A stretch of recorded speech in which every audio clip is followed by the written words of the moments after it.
नमस्कार। एक सवाल है जो न जाने कब से हम सबको परेशान करता आया है। आखिर हमारी पहचान को आकार क्या देता है? क्या हमारी किस्मत हमारे जन्म के साथ ही तय हो जाती है, या हम जो भी हैं वो अपने अनुभवों की वजह से हैं? आज की इस चर्चा में हम इसी बड़ी पहेली यानी नेचर वर्सेस नर्चर की गहराई में उतरेंगे। तो चलिए सीधा सवाल पर आते हैं। जरा 1 मिनट के लिए सोचिए, वो क्या चीज है जो किसी भी इंसान को वो बनाती है जो वो है? उनका नेचर, उनका टैलेंट, उनकी आदतें, ये सब आता कहाँ से है? यही वो सवाल है जिसके जवाब हम आज मिलकर तलाशेंगे। तो हमारी पहचान की कहानी में ना दो मेन प्लेयर्स हैं, हमारे जीन्स यानी कि नेचर और हमारा माहौल यानी नर्चर। और ये कोई लड़ाई नहीं है, ये एक पार्टनरशिप है जो मिलकर काम करती है। तो चलिए इस पजल का पहला टुकड़ा उठाते हैं। बात करते हैं हमारे जेनेटिक ब्लूप्रिंट की, यानी वो सब कुछ जो हमें विरासत में मिला है। इसी को हम नेचर का तर्क कहते हैं। अब ये वंशानुक्रम सुनने में थोड़ा भारी शब्द लगता है ना?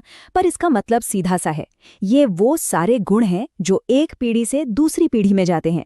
और ये सिर्फ आंखों के रंग या बालों के स्टाइल तक ही सीमित नहीं है, इससे कहीं ज्यादा है। इसको थोड़ा और गहराई से समझते हैं। देखिए, हमारी बॉडी की हर एक सेल में क्रोमोसोम्स होते हैं, और उन क्रोमोसोम्स में होता है हमारा डीएनए, और उसी डीएनए में छिपे होते हैं हमारे जीन्स। असल में ये हमारी पहचान का पूरा ब्लूप्रिंट है। और पता है ये सब शुरू कहाँ से होता है? एक बहुत ही सिंपल सी गणित से। माता पिता से मिली एक अकेली कोशिका में 23 जोड़े क्रोमोसोम होते हैं, मतलब कुल 46। सोचिए, इन्हीं 46 क्रोमोसोम में हमारी पूरी जेनेटिक कहानी की किताब लिखी होती है। तो ये जो जीन्स है ना, ये हमारी पहचान के मैसेंजर की तरह है। ये हमारे फिजिकल और मेंटल गुण दोनों को एक पीढ़ी से दूसरी पीढ़ी तक ले जाते हैं। सोचकर देखिए, कितनी ही ऐसी चीजें होंगी जो हमें लगता है हमारी अपनी है, पर असल में वो हमारे माता पिता से आई हैं। और यहाँ एक बहुत ही मजेदार बात है, जो 23वां जोड़ा है ना, वो बड़ा स्पेशल है। ये सेक्स क्रोमोसोम होता है। अगर पिता से मिला एक्स क्रोमोसोम माँ के एक्स क्रोमोसोम से मिलता है तो लड़की होती है, और अगर पिता से वाई क्रोमोसोम मिलता है तो लड़का। मतलब कितना सिंपल और कितना परफेक्ट सिस्टम है ना?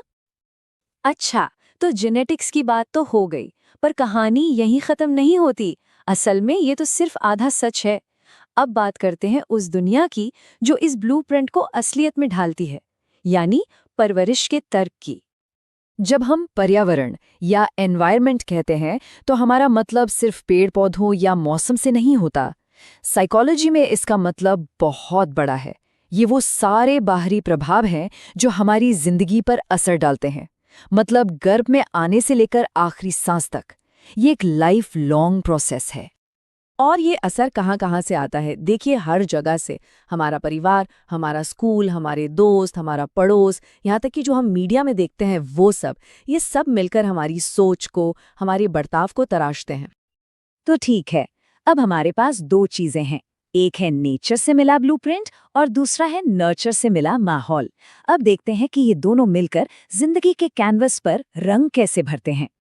बचपन को ही देख लीजिए। छोटे बच्चे वो अपनी ही कल्पना की दुनिया में रहते हैं। उनकी सोच में तर्क कम, इमेजिनेशन ज्यादा होती है। लेकिन जैसे जैसे वो बड़े होते हैं, वही बच्चे लॉजिकल सोचने लगते हैं, अपने दोस्तों की एक गैंग बना लेते हैं। देख रहे हैं आप? यही है नेचर और नर्चर का कमाल। और फिर एंट्री होती है जिंदगी के सबसे ड्रामेटिक चैप्टर की, टीनेज, किशोरावस्था। इसे अक्सर तनाव, तूफान और संघर्ष का दौर कहा जाता है। और सच कहूं तो ये गलत भी नहीं है। ये वाकई बड़े बदलावों का समय होता है। इस टाइम पे ना एक पहचान का संकट होता है। मतलब मैं कौन हूं, ये सवाल बहुत परेशान करता है। दोस्ती बहुत गहरी और जरूरी हो जाती है, और दिमाग भी डेवलप होता है, जिससे अमूर्त चीजों के बारे में सोचा जा सकता है। ये बहुत ही कंफ्यूजन और प्रेशर वाला टाइम होता है, जहां नेचर और नर्चर दोनों ही अपना पूरा जोर दिखाते हैं। तो अब हम इस बड़ी बहस के फाइनल राउंड में आ गए हैं। आखिर जीतता कौन है, नेचर या नर्चर? वेल, जैसा कि हमने अब तक देखा, शायद सवाल ही गलत है। ये लड़ाई है ही नहीं। और सच तो यही है, हमारा डेवलपमेंट इन दोनों के बीच एक तरह के इंटरैक्शन का नतीजा है। ये एक बनाम दूसरा वाला केस नहीं है, ये हमेशा दोनों का साथ वाला केस है। इसको एक फॉर्मूले से समझते हैं। Development equals to nature multiplied by nurture, plus नहीं मल्टीप्लाई। इसका मतलब ये है कि अगर दोनों में से एक भी जीरो हो गया तो नतीजा भी जीरो होगा। मतलब विकास के लिए दोनों का होना बहुत जरूरी है। और यही वो कमाल की पार्टनरशिप है जो तय करती है कि हम कैसे सीखते हैं, हमारी पर्सनालिटी कैसी बनती है और हम सब एक दूसरे से इतने अलग क्यों हैं। हर कोई यूनिक है क्योंकि हर किसी के पास नेचर और नर्चर का अपना एक खास मिक्सचर होता है। तो आखिर में बस ये एक सवाल छोड़ जाते हैं, अगर हमारी कहानी के लेखक दो हैं, नेचर और नर्चर, तो हमारे हाथ में जो कलम है उससे हम अगला चैप्टर क्या लिखेंगे? क्योंकि हमारे फैसले, हमारी कोशिशें, वो भी तो इस कहानी का एक बहुत ज़रूरी हिस्सा है ना? एक सोचने वाली बात।